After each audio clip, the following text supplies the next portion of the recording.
InPage 2009 का हम edit menu देखेंगे।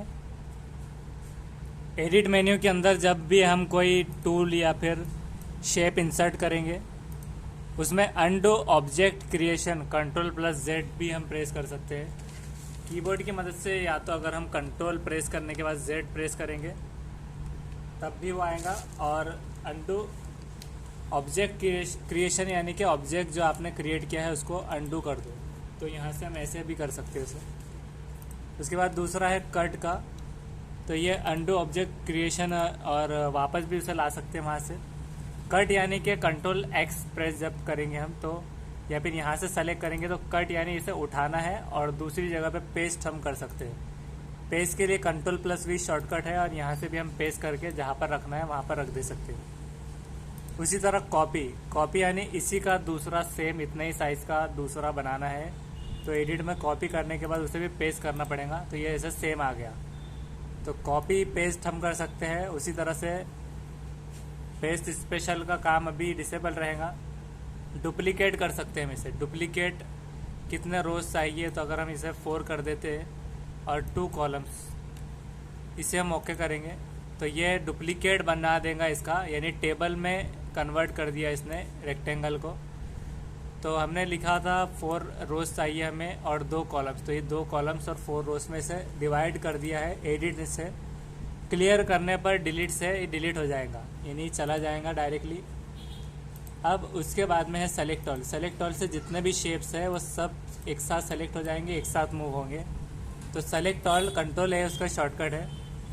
फाइंड एंड रिप्लेस से अगर हमें कुछ सर्च करना है उसके लिए पहले हमें हैंड टूल लेना होगा और वहाँ से हम फाइंड एंड रिप्लेस में जाएंगे, तो तब जाकर हम कुछ ढूंढ सकते हैं। वो ज़्यादातर इंग्लिश के वर्ड जब लिखे होंगे तब वो काम आ सकता है।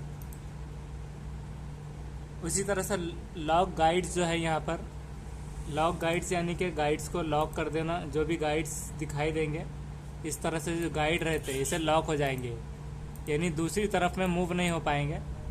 इस तरह से जो गाइड्स रहते हैं कहाँ पर ड्रॉ करना है वो वाले सेक्शन के लिए इस्तेमाल होगा। और अगर ये ऑब्जेक्ट्स, अगर इसके ऊपर ये ऑब्जेक्ट है जिसमें ब्लैक कलर फिल है, तो एडिट से हम सेंड टू बैक भी कर सकते हैं। इसे बैकग्राउंड में चला गया, दिखाई नहीं दे रहा।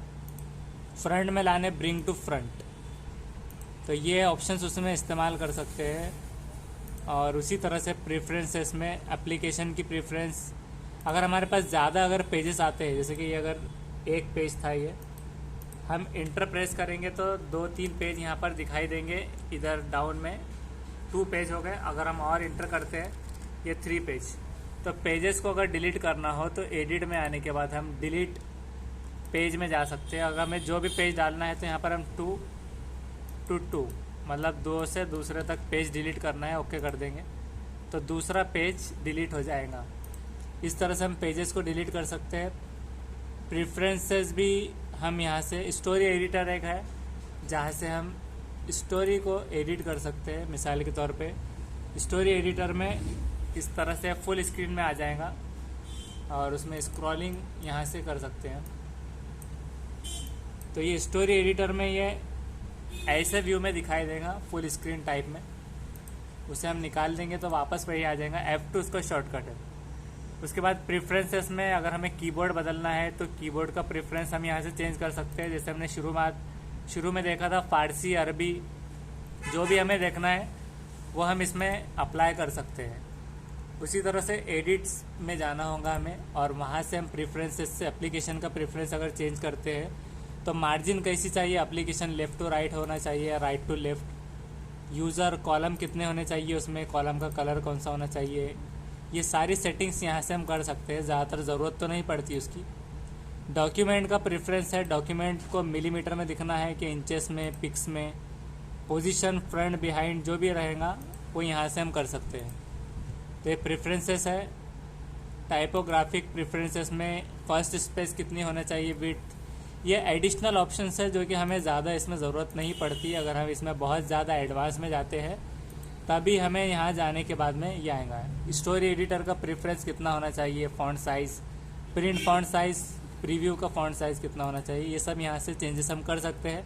तो ये था एडिट टूल, जिसमें हमारा पेज डिलीशन ज़्यादा इम्पोर्टेंट है, bring to front, send to back, ये ऑब्जेक्ट्स का ज़्यादा इम्पोर्टेंट है, और उसी तरह से सेलेक्ट करना, कॉपी पेस्ट करना, अनडू करना और डुप्लीकेट बनाना, ये ज़्यादातर कॉमनली इस्तेमाल में आता है।